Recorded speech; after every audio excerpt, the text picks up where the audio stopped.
हाँ 6 घंटे। बालिकाओं आप लोगों का, अरे कहीं भी पढ़ो, कितने घंटे क्लास के अलावा? गुड। 5 घंटे प्रोडक्टिव है।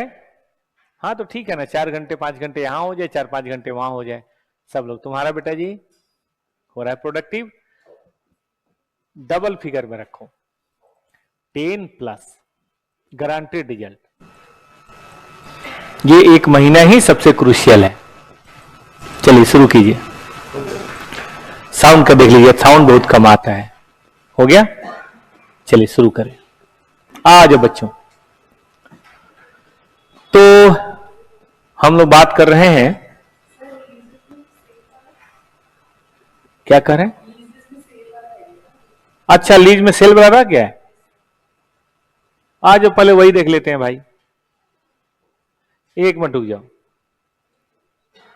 छोड़ना ठीक नहीं है।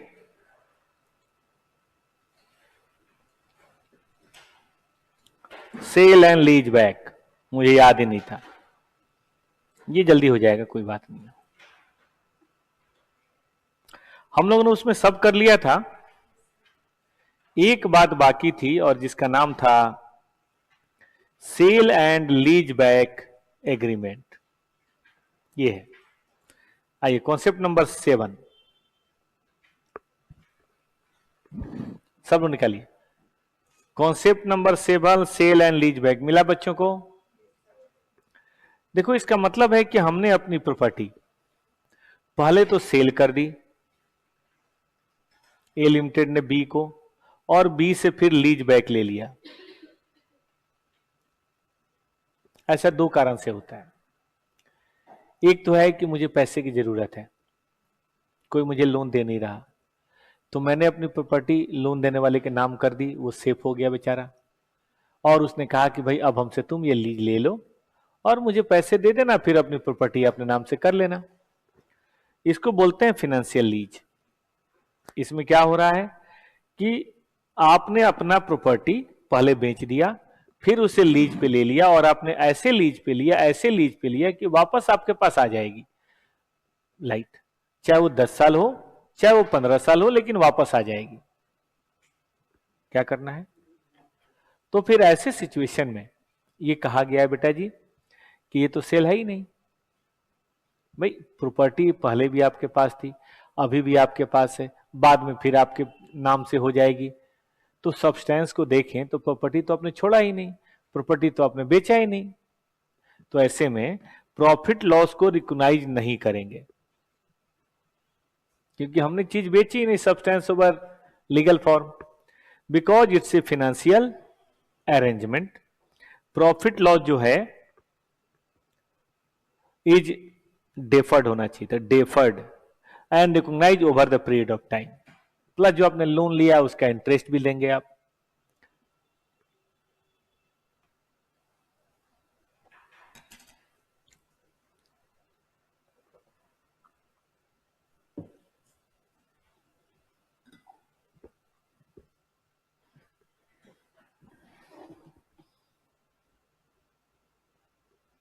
ठीक है बच्चों,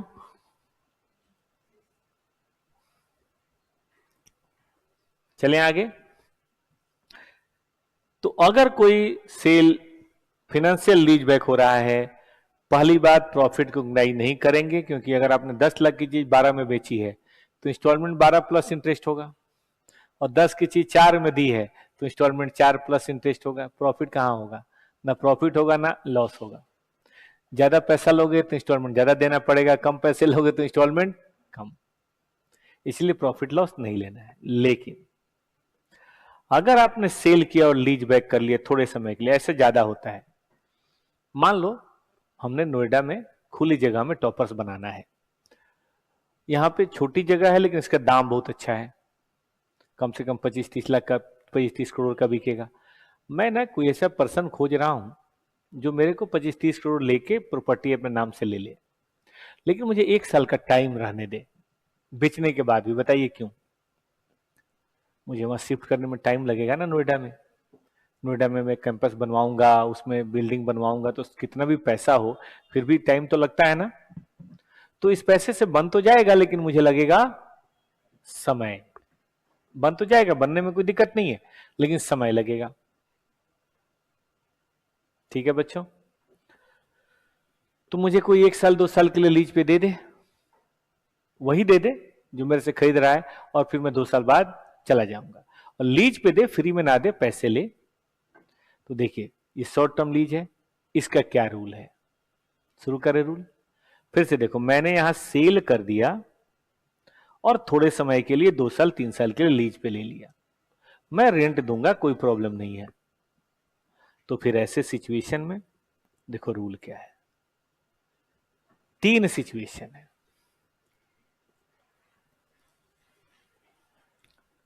पहली सिचुएशन है बेटा कि sale price is equal to fair value of asset. Fair value समझते हैं, कोई एसेट कितने पे बिकनी चाहिए, बिकी कितने पे वो मायने नहीं रखता, कितने पे बिकनी चाहिए, उसको बोलते हैं फेयर वैल्यू। जैसे इस बिल्डिंग का मान लीजिए फेयर वैल्यू 25 करोड़, हो सकता है डील मैंने 20 में किया हो, चाहे 22 में किया हो, चाहे 28 में किया हो, लेकिन फेयर वैल्यू जो मिलना चाहिए 2 पर्सन्स के बीच में, उसको बोलते हैं फेयर वैल्यू। तो अगर सेल प्राइस फेयर वैल्यू के बराबर है, मान लीजिए सेल प्राइस भी 25 है, फेयर वैल्यू भी 25 है, तो जो भी प्रॉफिट लॉस है उसको तुरंत मान लो। अब वो तो डिपेंड करता है बुक वैल्यू कितनी है। अगर बुक वैल्यू मान लीजिए 35 है तो लॉस हो गया, बुक वैल्यू 20 है तो प्रॉफिट हो गया।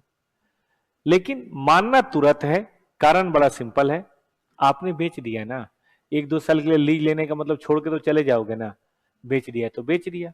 और जो लीज रेंटल है उसको एक्सपेंस मान लो, और उसका लीज रेंटल जैसे ऑपरेटिंग एक्सपेंस को मानते हैं वैसे ही मानना है, याद है, स्ट्रेट लाइन बेसिस पे, अगर कोई और मेथड ज्यादा अच्छा ना हो। तो ये 2 ट्रांजेक्शन, एक सेल और एक लीज। सेल की अकाउंटिंग सेल जैसे करनी है, लीज की अकाउंटिंग लीज जैसे करनी है। जबकि फाइनेंशियल लीज में ना तो सेल मानना है ना लीज मानना है, उसे मानना है फाइनेंशियल एग्रीमेंट। ओके बालकों, लेकिन अगर sale price below fair value है, मतलब 25 करोड़ की प्रॉपर्टी मैंने 23 में बेच दी। अब देखिए इसके 2 कारण हो सकते हैं। पहला कारण मेरी मजबूरी थी, कम में बेचने पर भी मुझे लीज में मुझे लीज में कोई रियायत नहीं मिली। ठीक है, अगर प्रॉफिट हुआ, मतलब बुक वैल्यू मान लीजिए इसकी 20 है, तो 3 का प्रॉफिट हुआ, कहता है प्रॉफिट को तुरंत रिकॉग्नाइज करो, सेल तो हो ही गया है ना। लेकिन अगर लॉस हुआ, मान लीजिए इसकी बुक वैल्यू थी 26, तो लॉस हो गया, ठीक बात है। तो कहता है कि चेक करो क्या लॉस फ्यूचर लीज रेंटल में कंपनसेट हो रहा है। कई बार ऐसा होता है ना कि सामने वाले ने कहा कि ऐसा है, हमसे 2 लाख रुपए कम ले लीजिए, हम आपको थोड़ा भाड़ा कम ले लेंगे 2 साल का, जो मैं यहां कम आपसे करवा रहा हूं उतना बेनिफिट आपको मैं दे दूंगा। मैंने भी कहा चलो यार, बात तो एक ही है, अभी पैसे ज्यादा लूंगा तो भाड़ा ज्यादा देना पड़ेगा, कम लूंगा तो कम देना पड़ेगा। तो अगर ऐसा हुआ, देखो अगर यस है तो लॉस को डिफर करेंगे और ओवर द पीरियड। लेकिन सस्ता बेचने पर भी उस आदमी ने मुझे कोई रियायत नहीं दी, तो बोलिए क्या करेंगे, लॉस को इमीडिएटली रिकॉग्नाइज। मतलब इस केस में पूरा 3 का 3 पीएल में जाएगा, इस केस में 3 को तोड़ तोड़ के काट काट के पीएल में ट्रांसफर करेंगे।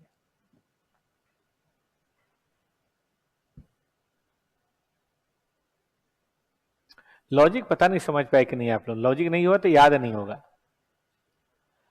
अरे भाई 26 का एसेट जिसकी फेयर वैल्यू 25 थी, मैंने 23 में क्यों दिया,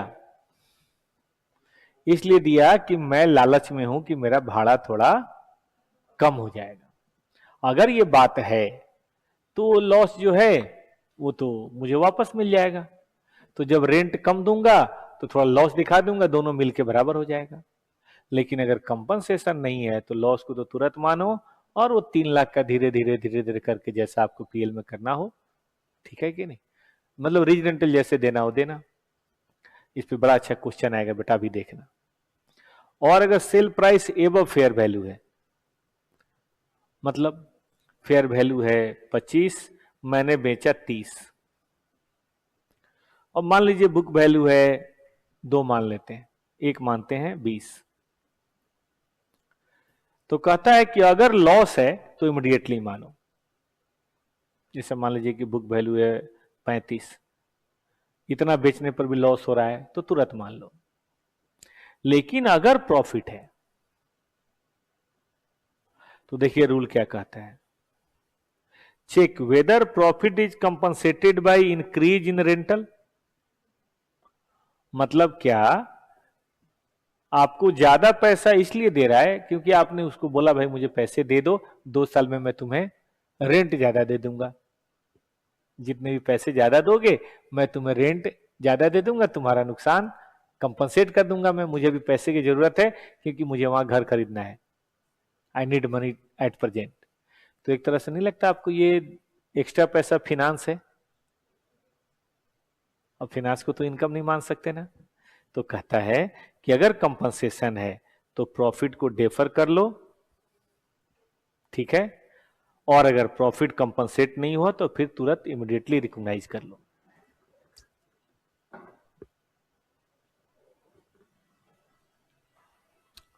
ओके बच्चों,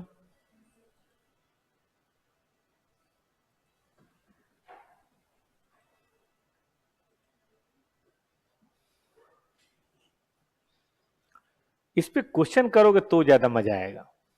खत्म हो गया और कुछ है नहीं, लेकिन क्वेश्चन करो। कौन सा है?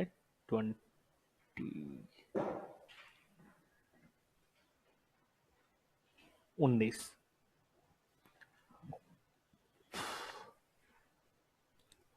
सबसे लास्ट में बेटा जी, बाकी क्वेश्चन करके देखा आप लोगों ने कुछ? हाँ जी बालको, हुआ? ऑपरेटिंग लीज, फाइनेंशियल लीज सब हो जा रहा है, खासतौर पे financial, in the books of lessee, in the books of lessor. ये लो, याद रखो, बुक वैल्यू है 40, 50 में बेचा। अगर सेल प्राइस 50 है और वही फेयर वैल्यू है तो कहा गया कि जो प्रॉफिट लॉस होगा सब पीएल। निकालो, कॉन्सेप्ट निकालो। कौन सा केस है? 1 2 3।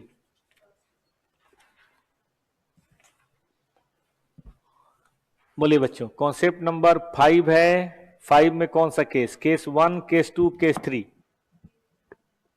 केस 1 है, केस 1 के नीचे क्या लिखा है? Profit loss to be recognise immediately. इसका मतलब है 40 की चीज 50 में बेची है, 10 का प्रॉफिट है, रिकॉग्नाइज इमीडिएटली मतलब पीएल में तुरंत ट्रांसफर करो। ओके। फेयर वैल्यू 60 है, बेचा हमने 50 पे है, तो बताइए ये फेयर वैल्यू से कम पे है कि ज्यादा पे है? कम पे है। कौन सा केस है? रूल 5 का कौन सा केस है? थर्ड वाला कि सेकेंड वाला?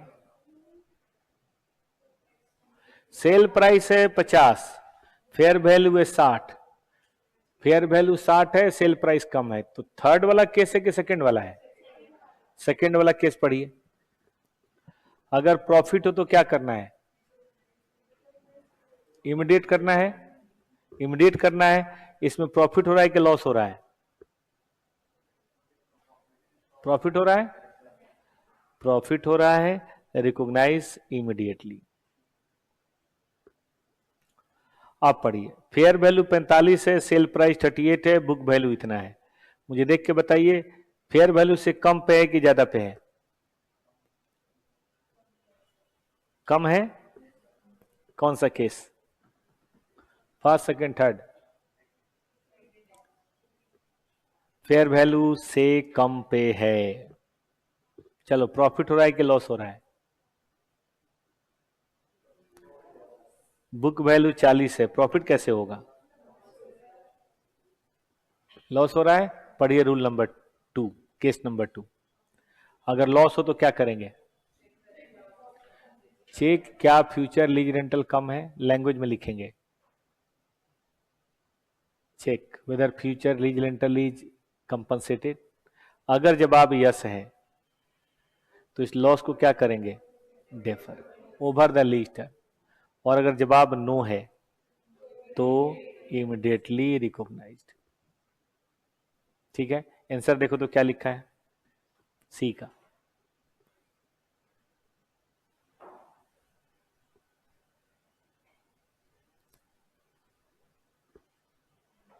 इन्होंने सिर्फ एक केस लिखा है, लेकिन उसमें एक क्लॉज लगा दिया कि अगर कंपनसेट ना हो तो। एक ही बात है, इन्होंने बस ये वाला लिखा है। ठीक है ना, हम दोनों लिखेंगे। अगर कंपनसेट हो रहा है तो क्या करना है बेटा, कंपनसेट हो रहा है तो क्या करेंगे, डेफर करेंगे, और नहीं हो रहा है तो ठीक है।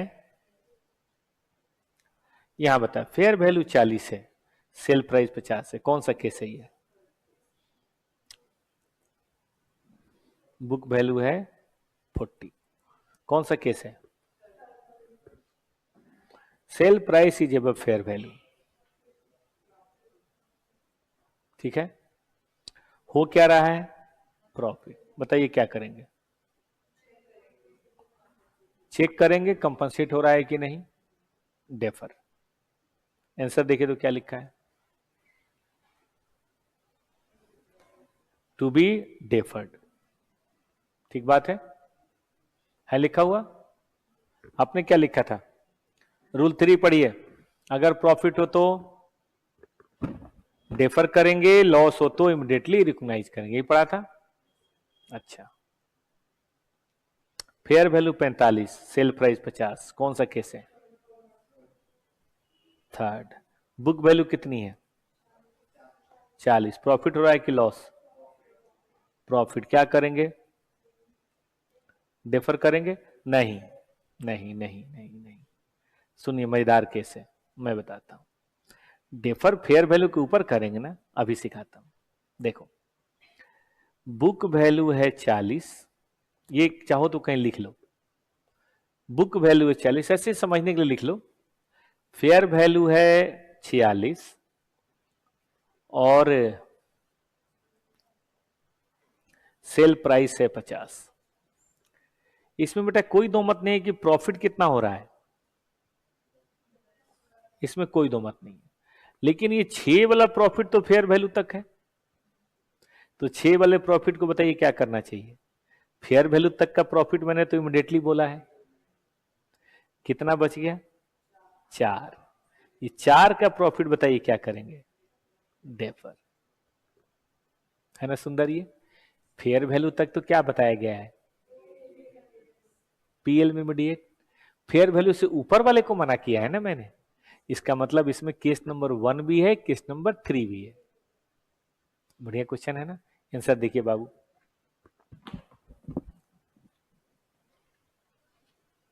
आंसर देखिए ये लिखा है,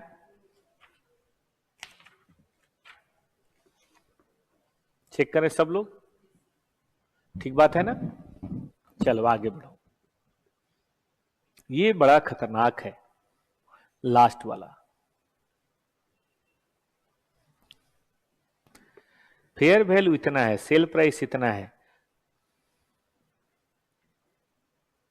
और बुक वैल्यू है 40। तो देखो बुक वैल्यू है 40, सेल प्राइस है 39, तो लॉस कितना हो रहा है 1। लेकिन एक प्रॉब्लम है, यहां तो सेल एबव हो रहा है। तो अगर देखा जाए गौर से बेटा जी, अगर फेयर वैल्यू पे सेल होता तो बताए लॉस कितना होता 5, और प्रॉफिट हो रहा है 4। अब जितना भी फेयर वैल्यू के ऊपर सेल हो रहा है ये तो लेना मना है, बताइए इसको क्या करेंगे। काश ये सेल फेयर वैल्यू पे होता, सोच के देखिए, अगर ये सेल फेयर वैल्यू पे होता तो 40 माइनस 35, 5 का लॉस होता। और फेयर वैल्यू पे जब सेल होता है तो लॉस को बताइए क्या करते हैं, इमीडिएटली रिकॉग्नाइज करते हैं। और फेयर वैल्यू से ऊपर जो सेल होता है उसको क्या करते हैं, डेफर। तो अब 4 डेफर करेंगे, 5 इमीडिएटली लॉस मानेंगे, ना कि एक का लॉस मानेंगे। पता नहीं कैच पकड़ पा रहे हैं कि नहीं आप लोग।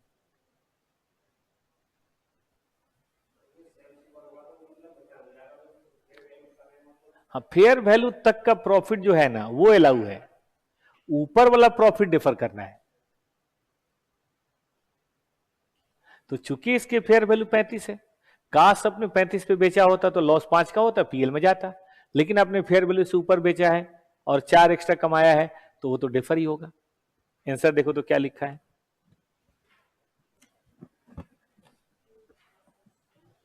पढ़ो, खुद से आंसर पढ़ो बेटा, यही बात लिखी हुई है। तो आगे 2-3 क्वेश्चन देख लेंगे आप लोग। ये बड़ा एग्जाम में आया हुआ है, आप चेक कीजिए सब लोग। ये 1-2 बार 3 बार आ चुका है, तो इसलिए ना ध्यान से पढ़िएगा और ये क्वेश्चन भी कर लीजिएगा। चलिए अब आगे चलते हैं। एक बहुत ही मीठा मीठा एस पढ़ाते हैं आज, जो बहुत ही जल्दी हो जाएगा।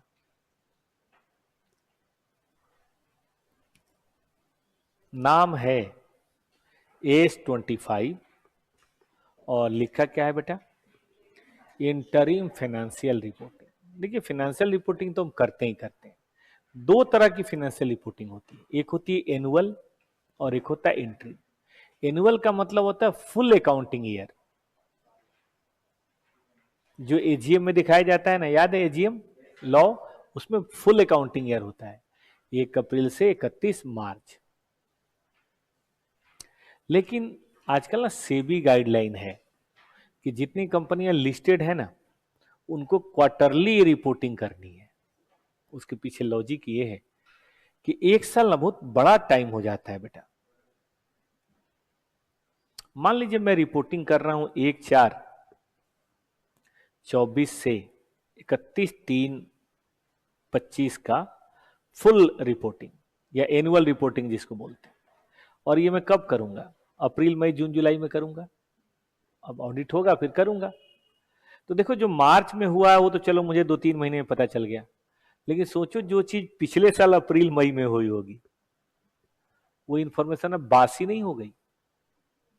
पिछले साल हमारी कंपनी में कुछ फाइनेंशियल इंपॉर्टेंट बातें हुई थी जिसकी जानकारी होने नहीं होने पे मेरा डिसीजन बदल जाएगा, लेकिन ये बात मुझे पता कब चल रही है, इस साल मई जून में, 1 साल बाद। अब मैं आपको बोलूं कि 1 साल पहले टॉपर्स में पार्टी हुई थी, आपको कोई मतलब है इससे? लेकिन मैं बोलूं कल सुबह होने वाली है, तो आप कहेंगे सर कितने बजे, मैं आ जाऊंगा। तो कई इंफॉर्मेशन बेटा बासी होने पे उसका मजा नहीं आता। और सेबी का काम क्या है, इन्वेस्टर का नुकसान ना हो, कोई इनसाइड ट्रेडिंग ना करे, सबको ट्रांसपेरेंट इंफॉर्मेशन हो। तो सेबी ने एक तलवार लटका दी है कि देखो ऑडिट करके बढ़िया से तो आप 1 साल बाद देना, लेकिन आप ना बीच बीच में हर 3 महीने पे रिपोर्टिंग करो। ठीक बात है। तो जब भी आप छोटे पीरियड की रिपोर्टिंग करते हैं तो इसको क्या बोलते हैं, पढ़िए definition, financial reporting for a interim period shorter than full financial year. मतलब फुल फाइनेंशियल ईयर से छोटी कोई भी रिपोर्टिंग क्या कहलाएगी, चाहे वो 3 महीने की हो, 6 महीने की हो, 9 महीने की हो, साल भर की नहीं होनी चाहिए। 9 महीने वाली भी इंटरिम कहलाएगी, 6 महीने वाली भी इंटरिम कहलाएगी, और 3 महीने वाले तो कर कहलाएगी कहलाएगी। ठीक। हाँ, फर्स्ट ईयर का एक्सेप्शन दिया गया, बताइए कारण। मान लो कोई कंपनी बनी है दिसंबर में, तो 31 मार्च को अकाउंट क्लोज करेगा ना बेचारा, तो फर्स्ट ईयर तो छोटा हो सकता है, 2 महीने, 4 महीने, 8 महीने का। जैसे टॉपर्स बना था 8 अक्टूबर को और आ गया 31 मार्च, तो फर्स्ट अकाउंटिंग ईयर मैंने यही क्लोज कर दिया 6 महीने में ही। तो इसको हम इंट्रीम बोलेंगे या फाइनल बोलेंगे? फर्स्ट ईयर तो फाइनल ही है, और अब उसके बाद हर साल बनाते हैं। ठीक। तो एक बार फिर से दोहराता हूं, इंट्रीम रिपोर्टिंग कौन है, कौन है भाई, जो shorter than full financial year है, एक्सेप्ट फर्स्ट ईयर। ऑब्जेक्टिव में आएगा तो कर लेंगे। स्कोप पढ़िए। AS25 does not mandate to prepare interim financial reporting, short में IFR। मतलब AS25 नहीं कहता किसको बनाना है और किसको नहीं बनाना है, ये हमारा काम नहीं है। सुना आपने ठीक से? लेकिन अगर आप बनाएंगे ड्यू टू एनी रीजन, चाहे भी गाइडलाइन या कोई भी कारण हो, तब AS25 कहता है कि देखो हमारे वाले तरीके से बनेगा और उसमें इनकम एक्सपेंसेस का रिकॉग्निशन भी हमारे वाले तरीके से होगा। फिर आपकी मनमानी नहीं चलेगा। मत बनाओ कोई बात नहीं, लेकिन बनाओ तो हमारे वाले तरीके से। ये नहीं कि कुछ भी बना दो और बोले कि मैंने इंटरिम रिपोर्टिंग कर दी है। हो क्या रहा था कि लोग बाग ना थोड़ी बहुत इंफॉर्मेशन दे देते थे और बोल देते थे लो जी मैंने तो इंटरिम रिपोर्टिंग कर दिया। तो इन डेज 34 आया, क्योंकि जितने लिस्टेड हैं सब पे तो 34 ही लगता है, और AS25 आया। इन दोनों ने मिलकर बताया कि देखो भैया तुम इंटरिम रिपोर्टिंग बेशक मत करो, लेकिन अगर लॉ या किसी भी कारण से, कई बार लोग अपने मर्जी से भी करते हैं, किसी भी कारण से अगर कर रहे हो तो ऐसे करो। जैसे कई बार आपका नहीं होता कि पापा आपको दे रहे हैं 50 रुपए पॉकेट मनी, तो आप क्या बोलते हो, अरे पापा मत दो, लेकिन दो तो कम से कम 500 तो दो, मिनिमम तो दो, कुछ काम का तो हो। तो ये वही कह रहा है कि अपनी मर्जी से कुछ भी रिपोर्टिंग नहीं करनी है। करनी है तो इंडेस 25 का फॉर्मेट भी वही चलेगा, शेड्यूल 3 नहीं लगेगा, ये वाला फॉर्मेट लगेगा। और उसमें कैसे इनकम एक्सपेंस मानेंगे वो भी हम बताएंगे। बात समझ पाए कि नहीं? मतलब ये बनाने को नहीं बोलता, लेकिन बनाओगे तो हमारे वाले तरीके से बनाना है। ओके बेटा, चल कंटेंट क्या होगा भाई? तो कहता है कि देखो या तो आप कंप्लीट बनाओ, हमें कोई आपत्ति नहीं है, मतलब जिसमें बैलेंस शीट भी हो, कैश फ्लो भी हो, नोट्स भी हो, स्टेटमेंट ऑफ इक्विटी भी हो, PL भी हो, जैसा मर्जी करो। या फिर कंडेंस बनाओ। कंप्लीट और कंडेंस समझते हैं? कंप्लीट एक होता है मैच, जैसे मान लो IPL का मैच चल रहा है, कंप्लीट का मतलब होता है पूरा 3 घंटे का मैच। कितने 3-4 घंटे चलता होगा, ठीक। और कंडेंस का मतलब होता है हाइलाइट्स। हाइलाइट्स आपने देखा वो 10 मिनट का होता है, लेकिन हाइलाइट में क्या होना चाहिए, मैच की सारी इंपॉर्टेंट बातें होनी चाहिए कि नहीं। सिंगल मत दिखाओ, बॉलर थूक लगा के दौड़ रहा हो मत दिखाओ, लेकिन विकेट तो दिखाओ, कैच तो दिखाओ, बाउंड्री तो दिखाओ, सिक्स तो दिखाओ। समझ रहे इस बात को? या कोई कैच छूट गया वो तो दिखाओ, कोई रन आउट छूट गया वो तो दिखाओ, मेन मेन बात तो दिखाओ ना कम से कम। तो ये वही है, या तो आप पूरा देखो भाई मैच, हमें कोई आपत्ति नहीं है, लेकिन होता क्या है पूरा बनाने में 3-3 महीने पे खर्चा भी ज्यादा लगता है और टाइम भी ज्यादा लगता है। तो इंडेस ने कहा कि भाई कंपनियों के साथ ज्यादती हो जाएगी। जैसे बच्चे सुबह में 7 बजे जाते हैं स्कूल, क्या उनको पूरा ब्रेकफास्ट मिलता है? आपको पूरा ब्रेकफास्ट मिलता था सुबह में? या मम्मी जो मर्जी सुबह थोड़ा बहुत लपेट के बना दिया अपना, कुछ भी मतलब टिफिन भर दिया जैसे भी करके हो, चल निकल। और फिर उसके बाद आराम से मतलब घर वालों के लिए अपना जो ब्रेकफास्ट नेचुरल होता है वो बनता है। अब पॉसिबल भी नहीं, 7 बजे 6:30 बजे बस आके पे पे करने लगती है। अब रोज आदमी कभी नहीं उठ पाता, तो उस समय जो थोड़ा बहुत अपना ब्रेड और रोल या जैसा भी हो अपना लपेट उपेट के दे दो कि बच्चे का पेट भर जाए, ठीक है ना। और वो भी नहीं बना तो 10-15 रुपए सरकार दिए, चल खा लेना निकल, ठीक है, लेकिन टिफिन में ही पैसे रख दिए, यही तुम्हारा टिफिन है। तो देखिए यहां भी वही है कि अगर फुल नहीं दे सकते हो क्योंकि टाइम की दिक्कत है, तो आप कैसे दोगे? कंडेंस। मतलब एस मजबूर नहीं कर रहा है कि कंडेंस देना है, एस आपको एक छूट दे रहा है कि अगर फुल नहीं बनाना चाहते हो तो क्या बना लेना, कंडेंस। लेकिन बनेगा वो चारों, कौन कौन सा? Balance sheet, statement of PL, गलती से छूट गया, स्टेटमेंट ऑफ PL लिख लो, statement of PL, cash flow और नोट्स, ठीक। आगे आओ।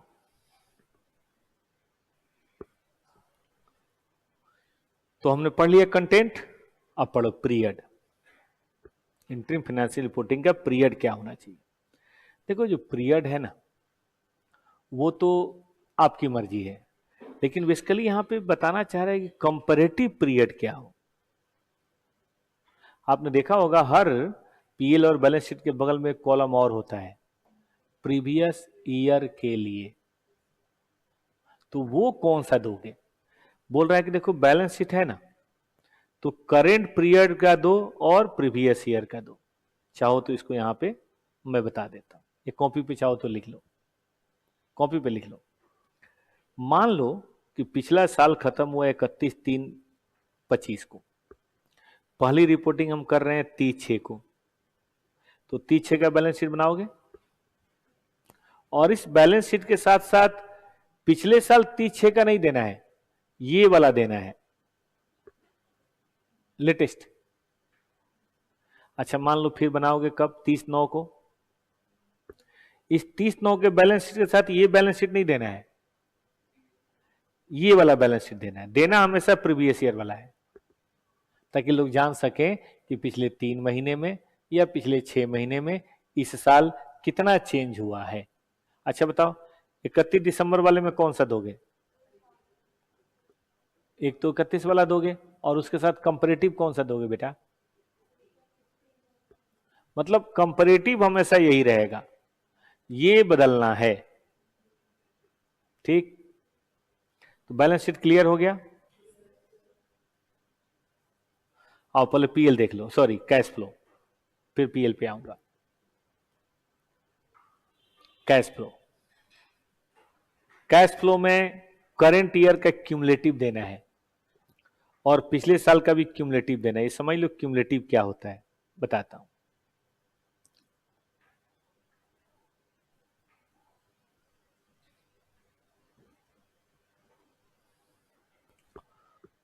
मान लो फर्स्ट क्वार्टर बनाओगे तो कितने दिन का बनाओगे? 3 महीने का। तो इसको पिछले साल के 3 महीने से कंपेयर करना है, इस वाले से।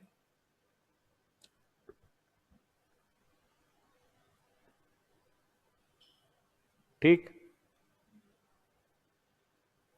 और सुनो, फिर कहां बनाओगे? यहां बनाओगे 30/9 को। तो 30/9 को 3 महीने का नहीं बनाना है, क्यूमुलेटिव का क्या मतलब होता है? 6 महीने का। और उसका कंपेयर किससे करना है? 6 महीने से। चाहो तो कॉपी पे बना लो, याद रहेगा।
हाँ जी बेटा जी, हो गया।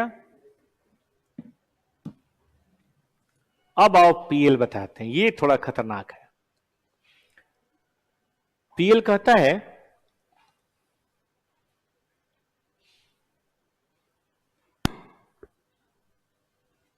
ठीक है ठीक है ठीक है ठीक है, वही है, वही है बेटा, वही है। कोई भी स्विच ऑन ऑफ होता है तो थोड़ा एक बार यहां ठीक करो। फॉर करेंट इंटरिम पीरियड,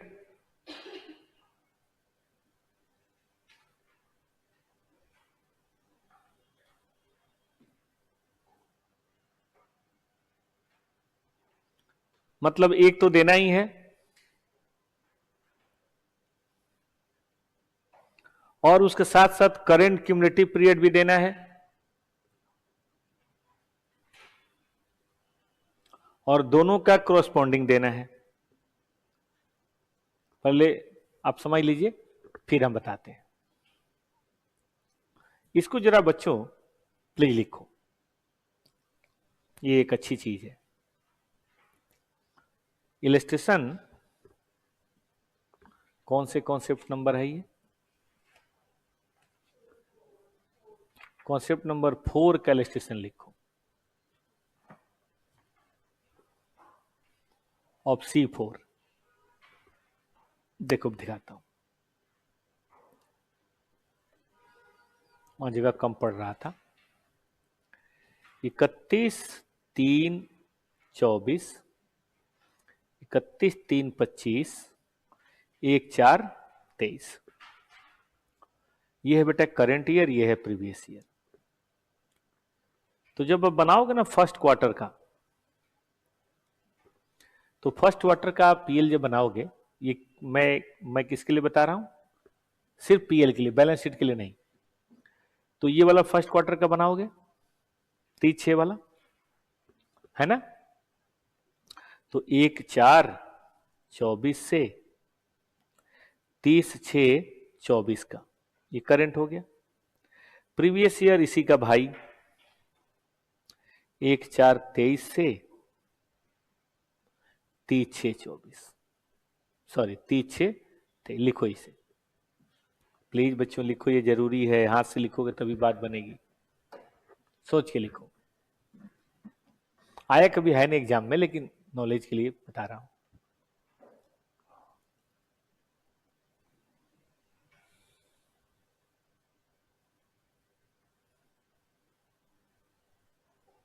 कितने बच्चे लाइब्रेरी में बैठ के पढ़ते हो आजकल? 5-6। मतलब बैठे कितने रहते हैं यहाँ पे, ये टॉपर्स वाले में? शोरगुल करते हैं कि पढ़ते हैं? शोरगुल भी करते हो तो तुरंत मुझे मैसेज करना, ठीक है ना? कोई भी अगर आपको लगे कि या तुम ही करते हो शोरगुल कोई भी शोरगुल करे तो तुरंत मुझे मैसेज करना, मैं उसको मना कर दूंगा, पोलाइटली मना कर दूंगा, ऊपर से नहीं फेंकूंगा, टीचर हूं।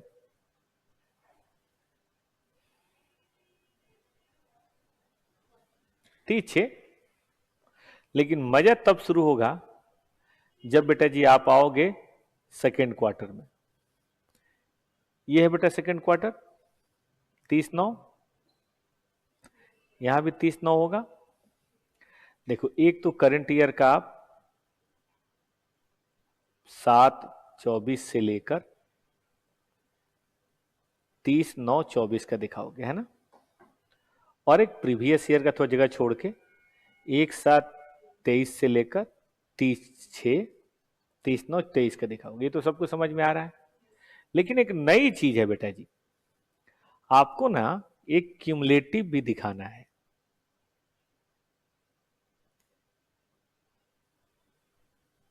और क्यूमुलेटिव जानते हो इसमें कितने महीने का होगा? 6 महीने का। ये तो 3 महीने का होगा करंट पीरियड। ये क्यूमुलेटिव भी दिखाना है कैश फ्लो की तरह। अभी कैश फ्लो में बताया था ना, यानी कि पीएल में सेकेंड क्वार्टर में 4 कॉलम होगा, 2 करंट ईयर के लिए, 1/4/24 से लेकर 30/9/24, और एक उसका कोरोस्पॉन्डिंग 1/4/23 से लेकर, इसको बोलते हैं क्यूमुलेटिव, 30/9/23। ये हो गया क्यूमुलेटिव, और ये हो गया इस क्वार्टर का, ये हो गया इस क्वार्टर का, ये हो गया क्यूमुलेटिव। ये मुझे विशेष बताना था, इसीलिए मैंने कहा कि लिखो।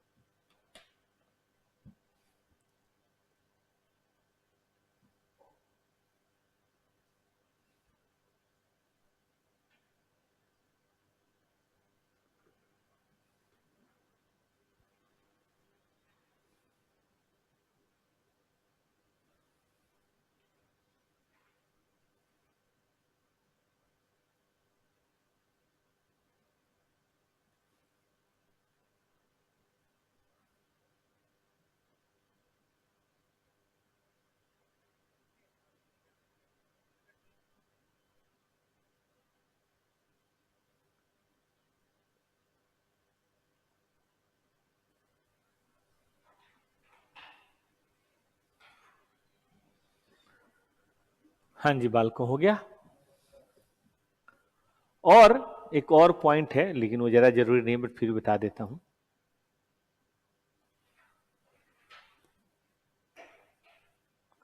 अगर मैंने इसमें लिखा नहीं है, अगर हाईली सीजनल बिजनेस हो, हाईली सीजनल बिजनेस जैसे एसी कूलर, इनका बिजनेस ही 3 महीने का होता है, अप्रैल मई जून, या उलेन गारमेंट्स नवंबर दिसंबर जनवरी, हाईली सीजनल बिजनेस है। तो ऐसे में एक लास्ट 12 मंथ की बात आती है। मतलब अगर ये फर्स्ट क्वार्टर का बना रहे हो ना, तो ये दोनों तो बनाओगे ही बनाओगे। इसके अलावा जैसे एक ये 12 महीने यहां से यहां हो रहा है, और एक 12 महीने पिछला 12 महीने, लेकिन वो छोड़ो, वो अभी एग्जाम पॉइंट ऑफ व्यू से इंपॉर्टेंट नहीं है, गोली मारो। चलो, accounting policy simple, should be same as annual financial statement. मतलब अकाउंटिंग पॉलिसी में कोई चेंज नहीं करना है, एनुअल फिनेंशियल स्टेटमेंट की तरह ही करना है। अगर कोई रेवेन्यू या कोई कॉस्ट सीजनल हो या अनइवन हो, तो it should not be defer और पोस्टपोन्ड। पार्टिसिपेशन नहीं, पोस्टपोन्ड होना चाहिए, postponed, dead, unless it is appropriate to defer or anticipate in annual financial statement। मतलब मेरे इंटरिम में जो ट्रीटमेंट फिनेंशियल में होगा, फाइनल में वही ट्रीटमेंट यहां भी होगा। एग्जांपल देता हूं, अगर कोई दिवाली में एक्सपेंस होना है, तो दिवाली कब आता है दोस्तों? जनरली अक्टूबर में, यानी कि थर्ड क्वार्टर में आएगा दिवाली। और दिवाली में हम गिफ्ट देते हैं अपने इंप्लॉई को, और उसमें 5 लाख खर्च होता है। तो हम ये नहीं कहेंगे कि गिफ्ट तो पूरे साल का है, तो थोड़ा थोड़ा करके पूरे साल में डाल दो, या आधा यहां कर देते हैं, आधा पिछले क्वार्टर में कर देते हैं। गिफ्ट आप कब दिखाते हो? जब इनकट होता है। तो यहां भी तो इनकट होगा तभी दिखाओगे ना। दिवाली मान लो हम पेंटिंग कराते हैं, तो अब लगे कहने कि पेंटिंग तो सालों भर के लिए है, भले कराते दिवाली में है, तो हमें भी 1/4 करना नहीं। क्या करना है? दिवाली में ही रिकॉग्नाइज करना है। मतलब जो खर्चा जब है तभी करना है, उसको जबरदस्ती पूरे साल पे फैलाने की जरूरत नहीं। जब तक ऐसा फैलाना एनुअल फाइनेंशियल स्टेटमेंट में जरूरी ना हो, या ऐसा पोस्टपोन करना एनुअल फाइनेंशियल स्टेटमेंट में जरूरी ना हो। यही बात यहां भी है। कोई मेजर प्लान्ड एक्सपेंस है, अब आप करने वाले हैं जनवरी में, आप कह रहे हैं चलो हर साल हर क्वार्टर में 3-3 महीने कर देते हैं, नहीं, कोई प्रोविजन नहीं करना है अनलेस प्रेजेंट ऑब्लिगेशन। हाँ, प्रोविजन बनाना जरूरी हो गया है तो अलग बात है। ईयर एंड ग्रेचुटी या रिटायरमेंट है, वो एक्चुरियल के बेसिस पे आप चारों क्वार्टर में कर सकते हैं। वो तो पूरे साल का होता ही है, इसमें क्या क्या कहना है। तो वो पूरे साल पे एक्चुरियल हमने पढ़ा था 115, सॉरी AS 15 पढ़ा था, उसके बेसिस पे कर देंगे।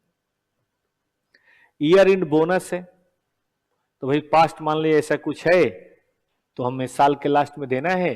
अब साल के लास्ट में देना है, लेकिन पूरे साल की प्रॉफिट पे देना है, तो वो 4 क्वार्टर में आप उसका प्रोविजन बना सकते हैं, कोई दिक्कत नहीं। लेकिन ऐसे ही एडहॉक बेसिस पे फोर्थ क्वार्टर में देते हैं, एडहॉक बेसिस, प्रॉफिट पे डिपेंड नहीं करता, बस देते हैं, तो फिर उसका प्रोविजन नहीं बनेगा, चौथे क्वार्टर में ही बनेगा। मतलब फिर मैं बोलता हूं, जो चीज वहां पे होनी है वही चीज यहां पे होनी है। इसका एक बहुत प्यारा है बेटा एग्जाम्पल है, आइए कराता हूं।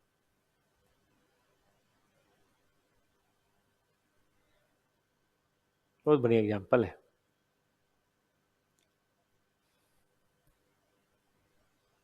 निकालिए वो बुक, वो खुल जा।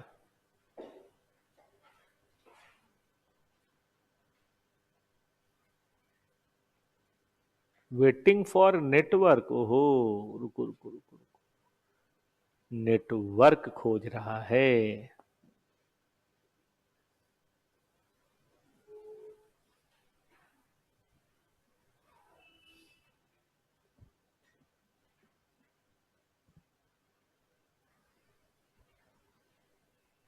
आ जाओ।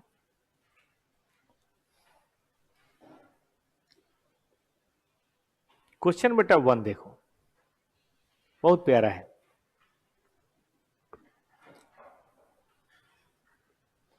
सिंसियर कॉरपोरेशन एक सीजनल प्रोडक्ट में डील करते हैं। सेल्स पैटर्न आप देख रहे हैं, पहले 10 है, इसमें बहुत ज्यादा है, फिर 20 है। Information regarding first quarter end is as follow. First quarter की बात हो रही, ठीक है, इतना इतना इतना और इतना है। इंटरिम फाइनेंशियल रिपोर्टिंग जब बना रहे हैं तो हम कह रहे हैं कि भाई 10 करोड़ का ना एक्सपेंडिचर थर्ड क्वार्टर के लिए डिफर कर देते हैं, क्योंकि थर्ड क्वार्टर में बहुत सेल है और इसीलिए उसमें खर्चा भी बहुत होना चाहिए, matching concept. Considering the seasonal nature, expenditure तो यूनिफॉर्म होना चाहिए। बताइए क्या ये सही कह रहे हैं? क्या किसी खर्च जो एक्रू हो चुका है उसे डिफर हम कर सकते हैं? हमें क्या मतलब आपके सीजनल बिजनेस से? हमें तो अपना एक्रूअल कॉन्सेप्ट अपनाना है। अगर सीजनल बिजनेस में आपका इन्वेंट्री है तो ऐसे ही अगली क्वार्टर में कैरी फ्रॉड हो जाएगा, लेकिन अगर खर्च है तो वो तो पीएल में ही जाएगा। तो आप जो पीएल बनाएंगे तो ये बिल्कुल भी नहीं देखेंगे कि कौन साल में क्वार्टर ज्यादा है, मतलब सेल ज्यादा है तो उसमें खर्चे भी ज्यादा होने चाहिए, ऐसा कुछ नहीं है। आप सीधे सेल लेंगे, इसमें से ये घटाएंगे, ये घटाएंगे, ये घटाएंगे और प्रॉफिट बता देंगे। देखिए तो ठीक बताया इन्होंने, आप घटा के बताइए तो कि इतना प्रॉफिट आ रहा है 8। इन्होंने शेड्यूल 3 बना दिया है कि भाई रेवेन्यू ले लिया, टर्नओवर तो नहीं बोलते, रेवेन्यू बोलते हैं, ठीक कर लीजिए। अदर इनकम ले लिया, फिर सैलरी ले ली, फिर एडमिनिस्ट्रेशन ले लिया और फिर प्रॉफिट बता दिया। और नीचे कहता है जब अर्नड हो और जब इनकर्ड हो आपको रिकॉग्नाइज करना है, ठीक है कि नहीं। इसलिए कंपनी का पॉइंट ऑफ व्यू कि हम 10 करोड़ आगे बढ़ा दें, ये सही नहीं है। सेल आगे होगा तो क्या हो गया, आगे बढ़ाना नहीं है, ठीक बात है। एक बेटा और क्वेश्चन देखो, ये देखो 15.1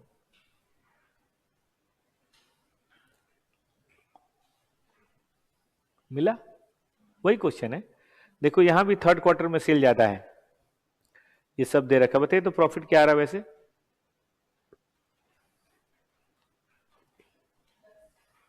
10 आ रहा है, लेकिन ये नहीं मान रहे, ये कह रहे कि नहीं भाई हम तो डिफर करेंगे क्योंकि थर्ड क्वार्टर में ज्यादा सेल है। बताइए व्यू कैसा है इनका? हम बोले गलत है।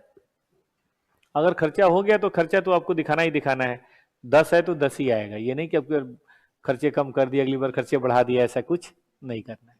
क्योंकि रूल हमने पढ़ा ना, एक्रूअल अगर है तो सबके लिए होगा, ठीक है। दोनों सेम क्वेश्चन था बेटा, लेकिन मुझे आपको एक सुंदर क्वेश्चन कराना है, ये पढ़िए 13.1।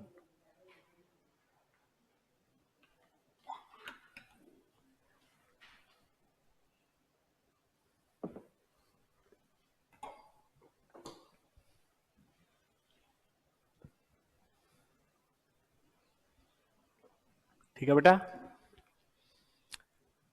पढ़ो। अकाउंटेंट ऑफ पूर्णिमा ने ये प्रॉफिट बताया थर्ड क्वार्टर का, उसमें बैड डेट इतना था, 50% बैड डेट डिफर कर दिया। क्या सही में डिफर करना चाहिए था? अगर आप डिफर नहीं करते तो 20 तो दिखाया ही था, 20 और दिखाते तो आपका प्रॉफिट बताइए क्या हो जाता? 20 कम हो जाता, क्योंकि बैड डेट को डिफर करने का कोई रूल एनुअल फाइनेंशियल स्टेटमेंट में है, तो यहां क्यों? ये भी तो फाइनेंशियल स्टेटमेंट ही है कि नहीं। अगर बड़ा आदमी घर में पेप्सी पी रहा है और घर में एकदम छोटा बच्चा है, उसको दूध दीजिए, वो फैल जाएगा, बोलेगा ना मुझे भी वही चाहिए जो वो पी रहा है, ठीक बात है कि नहीं। तो आप ऐसे समझिए, इंटरिम फाइनेंशियल रिपोर्टिंग है बच्चा, एनुअल फाइनेंशियल रिपोर्टिंग है चच्चा। तो जो चच्चा का रूल है वही बच्चा का रूल होगा, आप रूल बदल नहीं सकते। एक्स्ट्रा ऑर्डिनरी लॉस है फुल्ली रिकॉग्नाइज, सही है, इसमें कोई प्रॉब्लम नहीं है। एक्स्ट्राऑर्डिनरी लॉस जब होता है तब रिकॉग्नाइज करना चाहिए, तो इसके चलते नो चेंज। ठीक है, एनुअल डेप्शन इतना है, resulting from change in method, assuming, ये पूरी की पूरी तरह हमने चार्ज कर दिया। आई थिंक ये भी सही है भाई। अब मान लो कि कोई एडिशनल डेप्शन आएगा, मेथड को चेंज किया आपने, तो उसके चलते जो भी आएगा वो तो उसी क्वार्टर में आएगा, तो इसमें कोई चेंज नहीं है। तो आपका बस एक ही करना है, बताइए कौन सा वाला, ये 20 वाला। और जैसे 20 वाला करोगे आपका प्रॉफिट 7/20 से कम होके, बताइए, तो नीचे पढ़िए, सॉल्यूशन पढ़िए, ये पहले का है, ये दूसरे का है, और ये तीसरे का है। दूसरा भी सही है, तीसरा भी सही है, बस चेंज कहां करना था, चेंज कहां करना था बेटा, पहले वाले में। ठीक है ना। एक क्वेश्चन शायद ऐसा और भी है, देखने दो मुझे, शायद याद आ रहा, हाँ है, ये देखो, एक वो टाइप है, एक ये टाइप है, एक और टाइप है, काम खत्म। तीन टाइप का क्वेश्चन है इसमें, ज्यादा है ही नहीं, इसलिए मैंने कहा था ये छोटा है इसे। प्रॉफिट बिफोर टैक्स 4 लाख, मतलब निकाला हुआ है। कुछ इंफॉर्मेशन बेटा दी हुई है कि डिविडेंड इनकम 4 लाख मिला था और हमने 1 लाख ही माना था। हमने कहा था देखो भाई, घर में 4 बच्चे हैं तो सबके लिए थोड़ा थोड़ा मिठाई होना चाहिए, तो 4 आया, हमने एक एक करके कर दिया। ऐसा होता है क्या?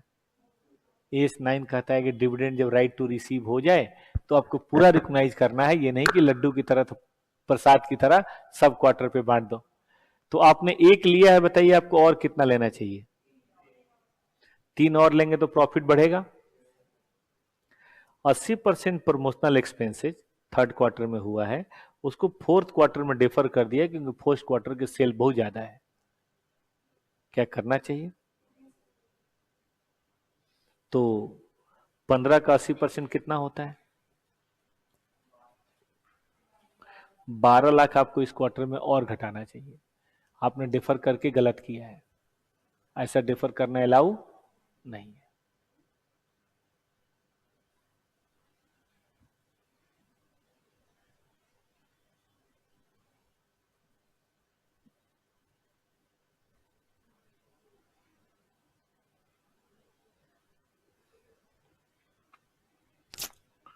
प्यारे बच्चों, आगे बढ़ना है। In the third quarter company change डेप्शन method WDV to SLM which result in excess डेप्शन of, बताइए, 12 lakh. The entire amount has been debited in the third quarter. Now the share of third quarter is only 3 lakhs. अब मुझे बताइए क्या ये सही है?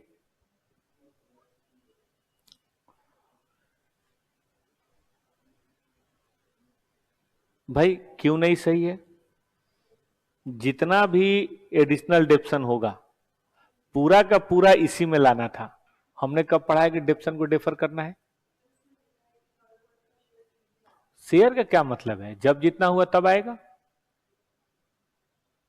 देखने दो मुझे, एडिशनल डेप्रिसिएशन जितना भी है, जिस समय मेथड चेंज करेंगे उसी साल आना चाहिए।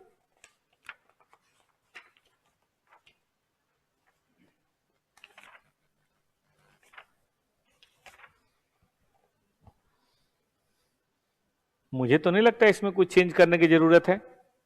अभी पिछले क्वेश्चन में कैसे किया था हमने, जरा पलट के देखो। मैंने थर्ड क्वार्टर में अगर पॉलिसी चेंज की है तो जो भी एडिशनल या डिफिशिएंसी है वो थर्ड क्वार्टर में ही चार्ज होगी जब चेंज हुआ है। एनुअल फाइनेंशियल स्टेटमेंट भी वैसे ही होता है। तो शेयर का क्या मतलब है? क्या मैंने यहां पे शेयर लिया था क्या सेल्स प्रमोशन में? तो फिर ये क्यों लेंगे? इसका मतलब ये क्या है? ये करेक्ट है, इसमें किसी तरह का एडजस्टमेंट करने की जरूरत नहीं है। थर्ड क्वार्टर में चेंज किया, पूरा का पूरा हमने चार्ज किया। Not bad. ठीक है बेटा जी, दिक्कत हो रही है इसको समझने में? देखो, जब भी डेप्शन चेंज करते हैं तभी चार्ज करते हैं, इसमें क्या ही गलत है यार। अब आगे आओ, एक्स्ट्राऑर्डिनरी गेन हुआ है और इक्वल बांट दिया, ये तो गलत बात है। यानी कि एक का प्रॉफिट और जोड़ना है, चलेगा। Cumulative losses for change in inventory 3 lakh, 1 lakh previous quarter में हमने रिकॉग्नाइज किया है।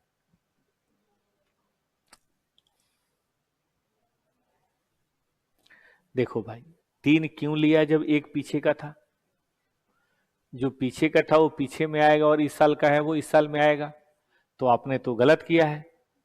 तो हम 3 के बजाय बताइए कितना रखेंगे, 2, और 2 रखेंगे तो हमारा कितना हो जाएगा, प्रॉफिट 1 बढ़ जाएगा, क्योंकि हमने चार्ज 3 किया है, करना 2 चाहिए, तो 1 बढ़ जाएगा।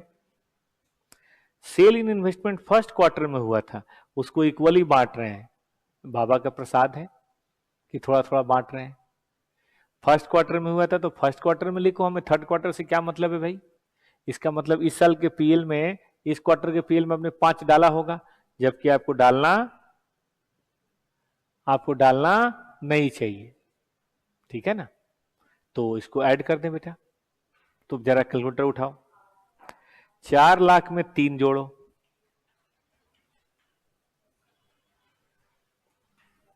जोड़ दिया, 12 घटाओ, 1 जोड़ दो, 1 जोड़ दो, और 5 घटा दो,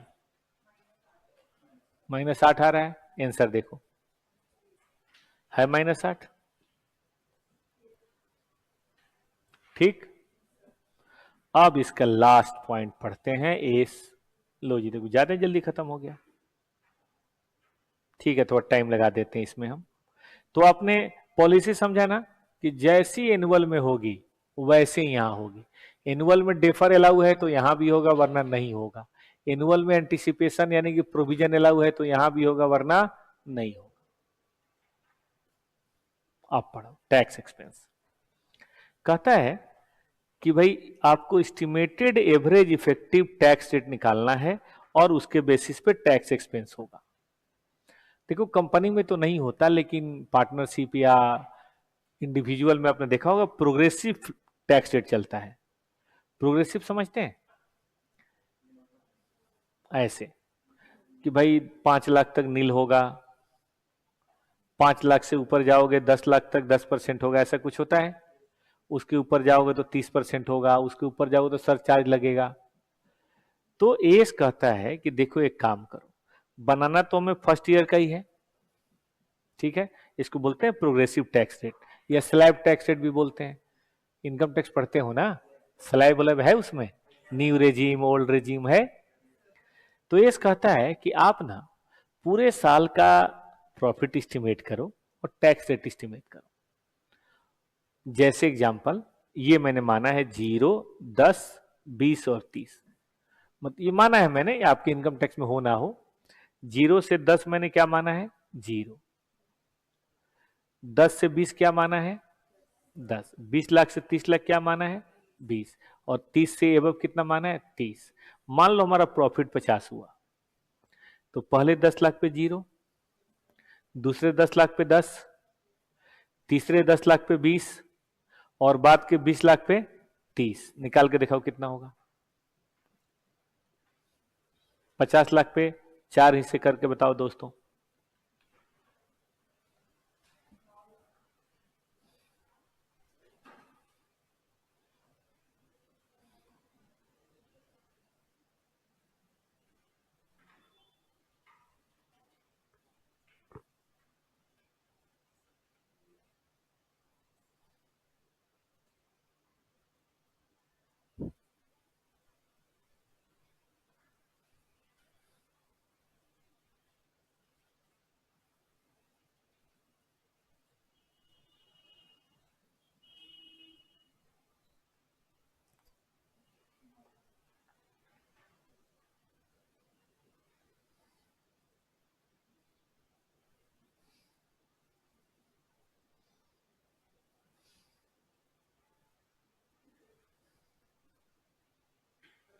हाँ जी बच्चों, हो गया, 9 लाख हो गया। अब हम ना तो 10 की बात करेंगे, ना 20 की, ना 30 की। जैसे एफएम में WACC नहीं पढ़ते हैं, weighted average cost of capital चाहे 8 हो, 7 हो, 12 हो, एक बार इकट्ठा। तो बताओ 9 अगर 50 के लिए है तो इफेक्टिव एवरेज रेट कितना हो रहा है? 50 लाख पे 9 लाख, बताइए एनुअल इफेक्टिव टैक्स रेट कितना हो रहा है? 8 लाख। 8 लाख श्योर है? चलिए, तो आपको 18 लाख के मतलब ये क्या बोलते हैं 18% के हिसाब से निकालना है। एक छोटा क्वेश्चन इस पे कराता हूं तो और कराऊंगा। बुक में तो लिखना है क्या? मैं इसे करा दूंगा आपको, कोई और करा देता हूं ना, ये केवल समझ लो, मैं और करा देता हूं। मैं आपको बढ़िया क्वेश्चन करा देता हूं ना बेटा। कॉन्सेप्ट तो समझ गए ना कि एवरेज रेट निकालना है। आ जाओ ना, लो ये लो बेटा जी।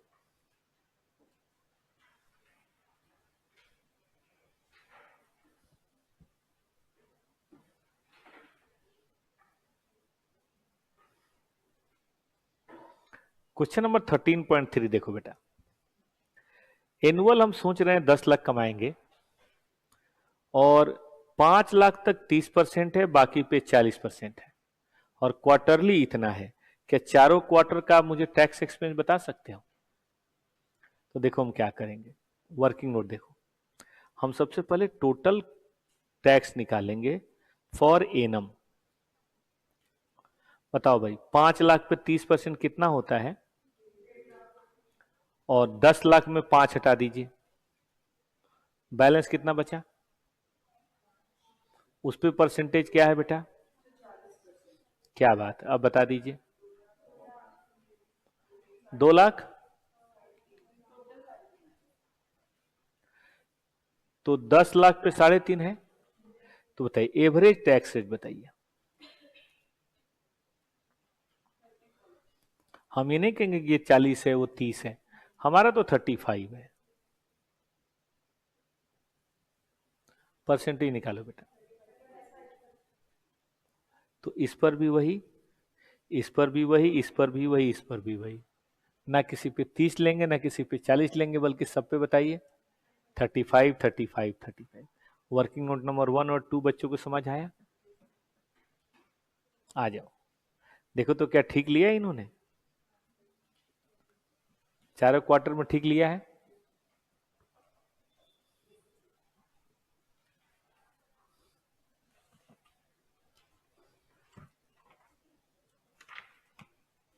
इन्हीं में से बेटा एक आना है और कुछ नहीं। विश्वास रख के जितना क्वेश्चन मैंने दिया है आप इसको रिवाइज कीजिएगा। मतलब नहीं कि एक क्वेश्चन बेटा निकल जाए, ये मैं अपने 30 साल के एक्सपीरियंस से बता रहा हूं।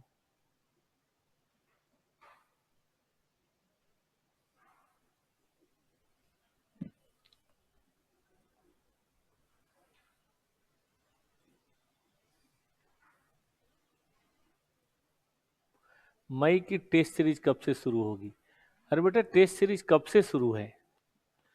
दिसंबर क्या बोलते हैं, फरवरी से शुरू। एक राउंड खत्म हो गया है, दूसरा राउंड भी खत्म होने वाला है। आगे चले। अच्छा एक रूल है इसका,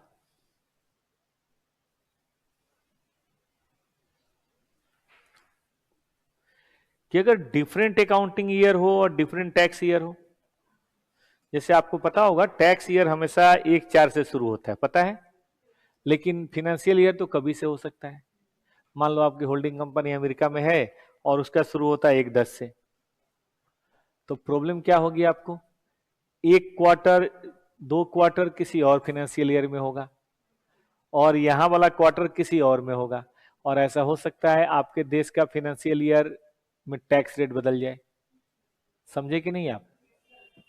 मान लीजिए पहले 20% था, 25 है, तो इधर वाले का अलग निकालेंगे 20% के हिसाब से, इधर वाले का बताइए अलग निकालेंगे। और अगर इफेक्टिव टैक्स रेट निकालना पड़े तो इधर वाले का इफेक्टिव टैक्स रेट अलग निकलेगा, इधर वाले का अलग निकलेगा। मतलब हम असेसमेंट ईयर के हिसाब से चलेंगे, क्योंकि टैक्स तो असेसमेंट ईयर के हिसाब से लगेगा।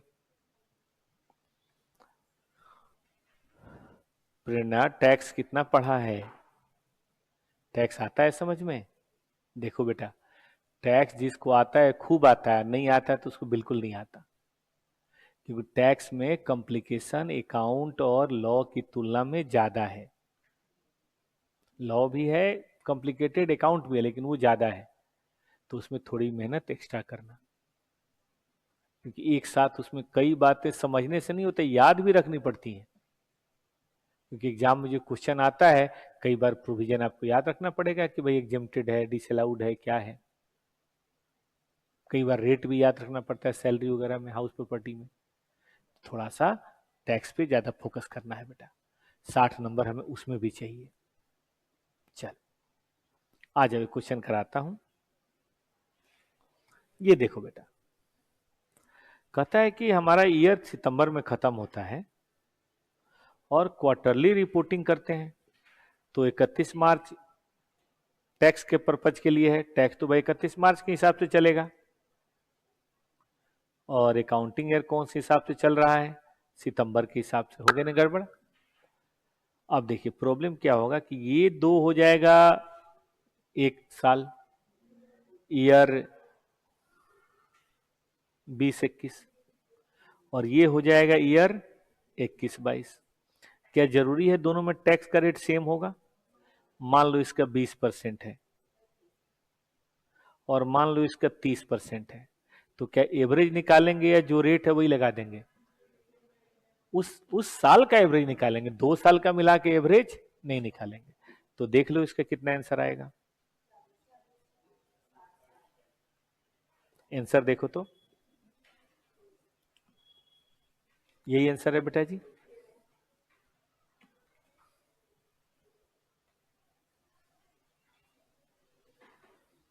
एक क्वेश्चन और देख ले, समय है अभी। क्वेश्चन नंबर है 15.3।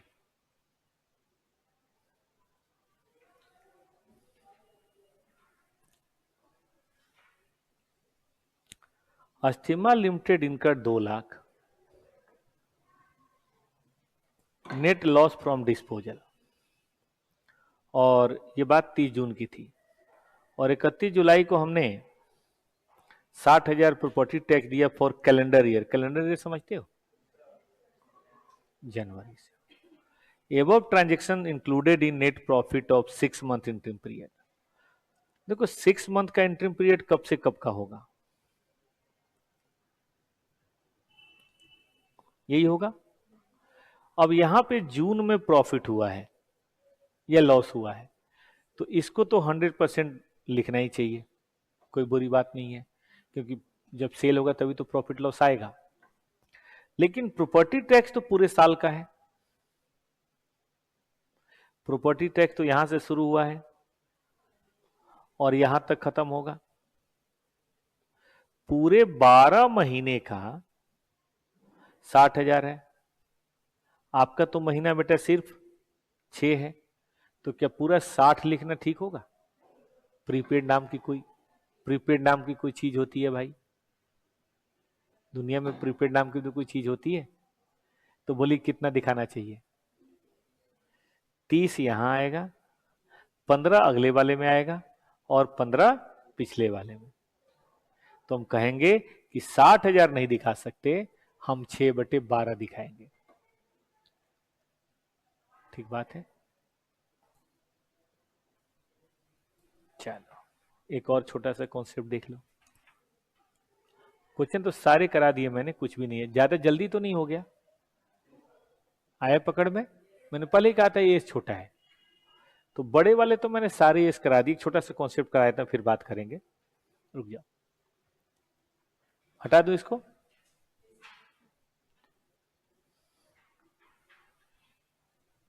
देखो अगर कोई चेंज इन अकाउंटिंग पॉलिसी हो रहा है तो वो चेंज हम करंट ईयर से करेंगे, और अगर रीस्टेट करने की जरूरत पड़ी तो हम प्रायर फाइनेंशियल स्टेटमेंट में रीस्टेट करेंगे। कहने का मतलब है ये बेटा करंट ईयर ही चल रहा है, ठीक है? ये फर्स्ट क्वार्टर है, ये सेकंड क्वार्टर है। अब अपने पॉलिसी यहां चेंज करी है तब तो इसी क्वार्टर में लागू होगा, लेकिन पॉलिसी अगर आपने यहां चेंज करी है तो पॉलिसी तो पूरे साल के लिए होती है ना, ऐसा तो होगा नहीं कि इसमें कोई और पॉलिसी, इसमें कोई और पॉलिसी। तो आप इन न्यू पॉलिसी के हिसाब से बताइए क्या करेंगे। पिछले क्वार्टर का भी रीस्टेटमेंट करेंगे। जैसे बोनस शेयर याद है, जब बोनस शेयर इशू होता था तो पिछले क्वार्टर से भी चेंज करते थे। H20 मैंने नहीं पढ़ाया था ना, कि पढ़ाया था? नहीं पढ़ाया। तो पिछले क्वार्टर से ही करेंगे। ओके बेटा, यही था हमारी तरफ से। रुक जाए आज।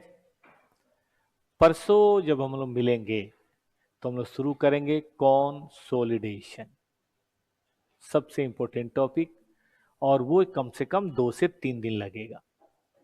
2 दिन तो पक्का लगेगा, 3 भी लगेगा, 3 एएस भी तो पढ़ना है। तो अगला पूरा हफ्ता उसी में निकल जाएगा। फिर एक और चैप्टर अमालगमेशन करा देंगे, उसके बाद फिर प्लान जो होगा सो आप बताइएगा मुझे, ठीक है? अमालगमेशन, इंटरनल रिकंस्ट्रक्शन पहले पढ़ा देने दीजिए। मेरे ख्याल से मैंने कितना कुछ कवर किया बेटा अब तक? A7, 22,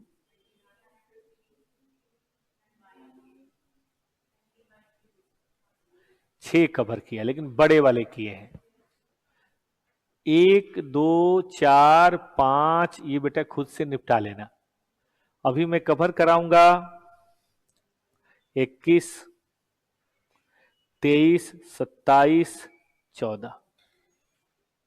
कैश फ्लो भी करा दूंगा 3, तो 6 हो चुका है, और कम से कम 5 अभी और कराऊंगा।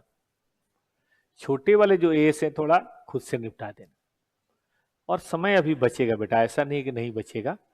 अमालगमेशन में 2 क्लास, रिकंस्ट्रक्शन में 1 क्लास, कंसोलिडेशन में और एस में 3 क्लास, कैश फ्लो में 1 क्लास। अभी इतनी क्लासेस थोड़ा ना, अभी तो बहुत क्लासेस बाकी है। तो अभी और जो एस में आपको दिक्कत है, जैसे 18 में अगर हो गया, 20 में हो गया, 28 मुझे कराना, नहीं कराया ना अभी? H28 नहीं कराया ना, 28 भी करा दूंगा। अभी मैं आपको 10, 26 और 28 भी करा दूंगा, ये 3 भी करा दूंगा। ठीक है, आधा से ज्यादा तो करा ही दूंगा, और सारे बड़े चैप्टर करा दूंगा। Thank you.